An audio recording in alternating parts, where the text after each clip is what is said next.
جی students, آپ کی 9th class کی سیکنڈ HOD کلاس میں آج ڈے 12 ہے اور آپ مطالعہ پاکستان میں چیپٹر نمبر 3 کی ریڈنگ کر رہے ہیں۔ جی اسٹوڈنٹس، اپنی بکس کا پیج نمبر 78 نکال لیجئے۔ جی آج ہم پڑھیں گے ساحلی خطے کے متعلق۔ ساحلی خطہ پاکستان کی ساحلی پٹی صوبہ سندھ میں بھارت کی سرحد سے شروع ہو کر مغرب میں ایران تک پھیلی ہوئی ہے۔ یہ ساحلی میدان اہم بندرگاہوں پر مشتمل ہے۔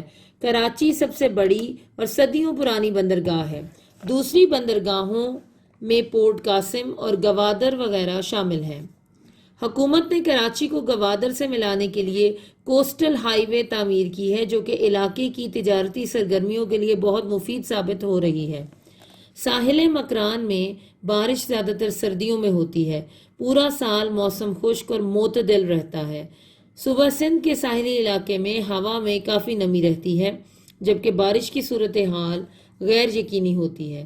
دریائے سندھ کے ڈیلٹا کے مشرق کی جانب مینگروو کے جنگلات پائے جاتے ہیں، جو مچھلی کی افزائش اور سمندری لہروں سے بچاؤ کے لحاظ سے بہت اہم ہیں۔ لوگوں کا بڑا پیشہ ماہی گیری ہے، یعنی فشنگ ہے۔ اگلا آپ دیکھیے کیا ہے ہمارا خطہ، مرطوب اور نیم مرطوب پہاڑی خطہ۔ مرطوب اور نیم مرطوب پہاڑی خطہ۔ مرطوب اور نیم مرطوب پہاڑی خطہ۔ مرطوب پہاڑی علاقہ وسطی ہمالیہ کے مرطوب خطے میں ہزارہ، مانسہرہ، ایبٹ آباد اور مری کا علاقہ شامل ہے، جو پاکستان کا سب سے مرطوب خطہ ہے۔ یہاں بارش سردیوں اور گرمیوں دونوں موسموں میں ہوتی ہے۔ سب سے زیادہ بارش مونسون کی ہواؤں کی بدولت ہوتی ہے۔ گرمیوں کا موسم بڑا خوشگوار ہوتا ہے۔ جون میں یہاں کا اوسط درجہ 26 ڈگری سینٹی گریڈ تک رہتا ہے۔ نیم مرطوب پہاڑی علاقہ، اس خطے میں کوہ ہمالیہ کے شمالی اور عقبی علاقے شامل ہیں۔ بارشیں بہت زیادہ نہیں ہوتی۔ سب سے زیادہ بارش وادی کشمیر میں ہوتی ہے۔ زیادہ تر بارش فروری سے اکتوبر کے مہینوں میں ہوتی ہے۔ اس خطے میں درج ذیل علاقے شامل ہیں: وادی کشمیر، وادی چترال، وادی سوات اور کوہاٹ۔ اگلا ہے خشک اور نیم خشک پہاڑی خطہ۔ خشک پہاڑی خطہ، اس علاقے میں صوبہ بلوچستان میں مکران، لسبیلا، کلات کی چھوٹی پہاڑیاں، چاغی اور خاران کے ریگستانی علاقے، شمالی علاقہ جات، سکردو، چترال، گلگت وغیرہ، صوبہ خیبر پختونخوا کے جنوب مغربی اضلاع، ڈی آئی خان، ٹونک، بنو، کرک اور کوہاٹ وغیرہ شامل ہیں۔ سالانہ بارش 12 انچ سے کم ہوتی ہے۔ بعض علاقوں میں گرمیوں میں درجہ حرارت 47 ڈگری سینٹی گریڈ تک پہنچ جاتا ہے، جبکہ موسم سرما کافی شدید ہوتا ہے۔ موسم کی شدت کے پیش نظر یہ علاقہ جنگلات سے محروم ہے۔ جہاں پانی دستیاب ہے وہاں پھلوں کے باغات اور فصلیں کاشت کی جاتی ہیں۔ نیم خشک پہاڑ، کوہ نمک، کالا چٹا پہاڑ، کوہ سلیمان اور کوہ کیرتھر کے پہاڑی سلسلوں پر مشتمل ہے۔ یہاں سالانہ بارش کی مقدار 12 سے 15 انچ تک ہے۔ موسم گرما گرم اور طویل ہوتا ہے۔ یہ علاقہ پھلوں، خاص طور پر بادام، سیب، انار اور خوبانی کے باغات کی وجہ سے مشہور ہے۔ گنا، چاول، گندم، مکئی، جوار، چنا، مونگ پھلی اور دالیں یہاں کی اہم فصلیں ہیں۔ تو اسٹوڈنٹس، یہاں تک آپ کی ڈے 12 کی ریڈنگ ہے۔ اب ہم کوسچن آنسرز کی طرف چلتے ہیں۔ جی اسٹوڈنٹس، آج ہم جو لانگ کوسچن کریں گے وہ ہے درجہ حرارت کے لحاظ سے پاکستان کو کتنے علاقوں میں تقسیم کیا جا سکتا ہے، وضاحت کیجئے۔ یہ جو ریڈنگ ہم نے کی ہے اس سے ریلیونٹ نہیں ہے، ان کے کوسچنز بعد میں بنیں گے۔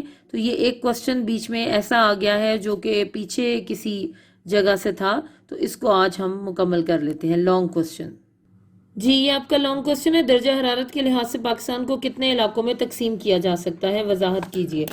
جواب ہے کسی ملک یا کسی مقام یا ملک کی سالہ سال کی موسمی کیفیت کی اوسط کو آب و ہوا کہتے ہیں۔ مثلا لاہور کی آب و ہوا موسم گرما میں شدید گرم اور نیم مرطوب اور موسم سرما میں سرد ہے۔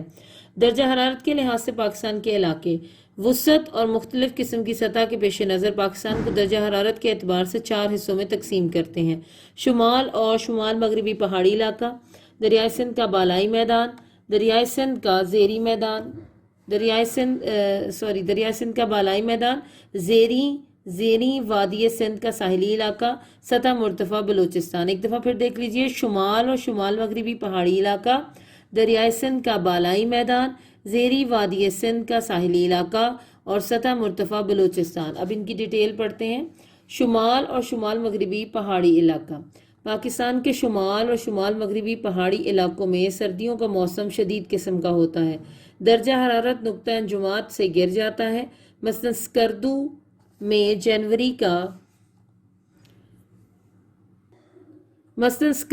جنوری کا اوسط درجہ حرارت نقطہ انجماد سے کم ہوتا ہے۔ اکثر علاقوں میں شدید برف باری ہوتی ہے اور خوب سردی پڑتی ہے۔ دریائے سندھ کا بالائی میدان۔ دریائے سندھ کے بالائی میدان میں مخصوص بری آب و ہوا پائی جاتی ہے۔ موسم گرما میں میدانی علاقے خوب گرم ہو جاتے ہیں۔ مئی، جون اور جولائی کے مہینوں میں دن کے وقت لو چلتی ہے۔ کبھی کبھی ان مہینوں میں آندھیوں کے ساتھ بارش بھی ہو جاتی ہے۔ جون گرم ترین مہینہ ہے۔ بعض اوقات درجہ حرارت 50 سینٹی گریڈ سے بھی بڑھ جاتا ہے۔ زیریں وادی سندھ کے ساحلی علاقے۔ پاکستان کے ساحلی علاقوں میں نسیم بری اور نسیم بحری، یہ بحری غلط لکھا ہوا ہے، آپ ٹھیک کر لیجئے، یہ اس والی ہے سے ہوتا ہے۔ نسیم بحری گرمی کی شدت میں کمی کرتی ہیں۔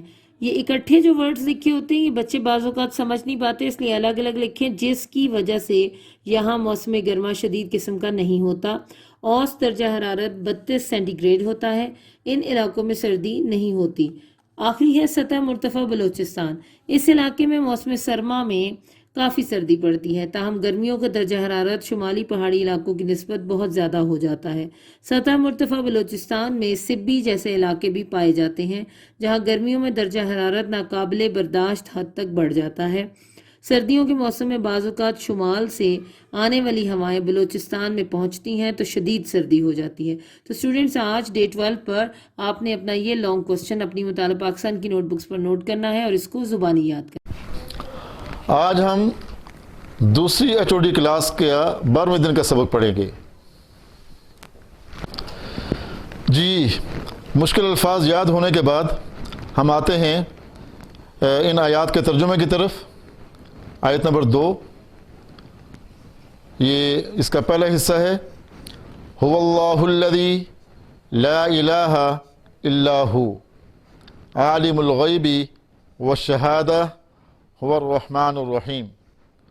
وہی اللہ ہے جس کے سوا کوئی اور عبادت کے لائق نہیں، وہ جاننے والا ہے پوشیدہ چیزوں کا اور ظاہر چیزوں کا، وہ بڑا مہربان انتہائی رحم فرمانے والا ہے۔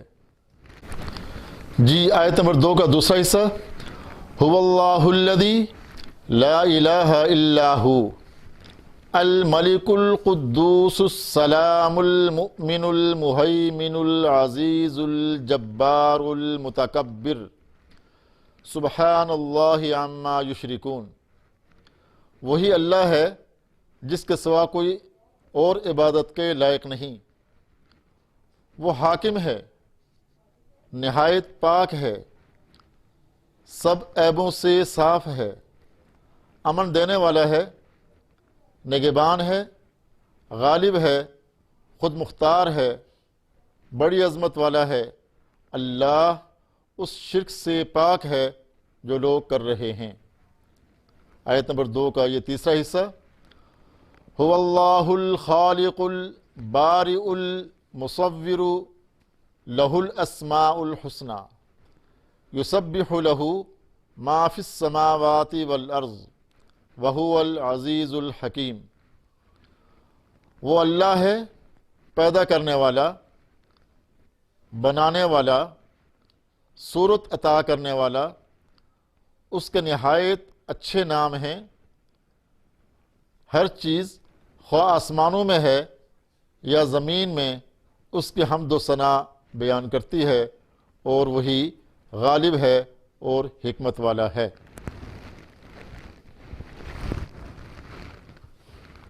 اسٹوڈینٹس، آج ڈے 12 ہے اور اس میں ہم نے جو چیپٹر 4 کے تفصیلی سوالات شروع کیے ہوئے ہیں، اس کا سوال نمبر 5 ہم پڑھیں گے، اور وہ ہے جمہوریت سے کیا مراد ہے اور جمہوریت کی خوبیاں اور خامیاں بیان کریں۔ تو بڑا آسان سوال ہے، اس کو ہم پڑھتے ہیں۔